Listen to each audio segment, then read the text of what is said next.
দেখেন আমাদের স্বরাষ্ট্রমন্ত্রী কালকে গভীর রাতে একটা সাংবাদিক সম্মেলন করেছেন। আমি জানি না আপনারা এটা কীভাবে দেখছেন, কিন্তু আমি তো ওনাকে কাছে থেকে দেখি।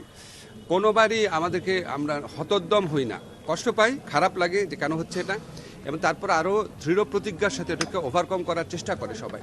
আমি ওনার মধ্যেও সেই চেষ্টা দেখেছি। ব্যর্থতা থাকতে পারে, কিন্তু আমার কথা জাস্ট একটাই যে আমাদের এখানে ফলস আত্মতুষ্টি আমরা পোষণ করি না কখনো। আর সেকেন্ড হচ্ছে, ব্যর্থতা দেখে আমরা হতোদ্যম হয়ে যাই বা কিছু করার না এটা ভাবি না, আমরা নতুন নতুন উপায় ভাবি।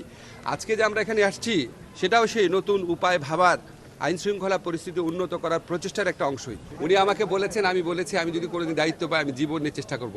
জীবন দিয়ে চেষ্টা করতে নিশ্চয়ই আমি, আপনারা ভাবেন না যে আমি জানটা দিয়ে মানে মরে যাবো বা আত্মহত্যা করবো, এটা তো ভাবেন নাই। ভেবেছেন আমি দিনে রাত পরিশ্রম করব। আপনার কি কোনো ধারণা আছে আমি কত ঘন্টা কাজ করি? এখন ভাই দিনে রাত কাজ, জীবন দিয়ে কাজ করবো বলতে তো এটাই বুঝিয়েছি।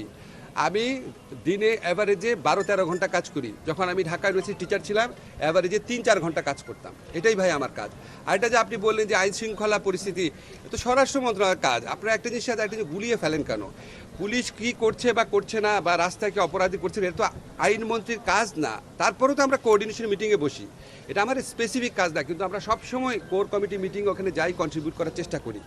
এখন ধরেন আমি যদি আমার উপর একটা 24 ঘন্টা একটা টিভি রাখি, তাহলে কি আপনি বুঝবেন যে আমি 24 ঘন্টা আমি জীবন দিয়ে চেষ্টা করছি কিনা, নাকি আমার কাজ থেকে বুঝবেন? আপনি সচিবালয়ে খবর নেন, আমি কটার সময় অফিসে যাই, কটার সময় বের হই, খবর নেন, প্রতিদিন কি করি খবর নেন।